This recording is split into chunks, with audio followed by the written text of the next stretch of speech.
O George, paliwanag mo. Bigyan kita ng pagkakataon uli. Error o daya? Pumili ka. Dahil yung explanation mo ngayon sa Philippine Star, sa Philippine Daily Inquirer is factually and technically wrong.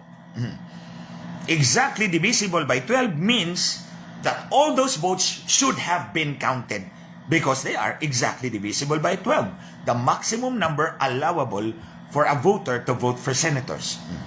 At sinabi mo na hindi binilang yan ng mga makina. Ngayon, you mean, i-disenfranchise mo yung 17 million at hindi mo bibilangin ang boto nila when on the surface, ostensibly, valid yung boto nila kasi divisible by 12. Hindi sila lumagpas sa 12. Kung 13 yan, kung divisible by 13, 14, 15, or 12 and a fraction thereof, yes, overvote yan. Pero kung hindi, exactly 12, the presumption is valid yung mga boto na yan.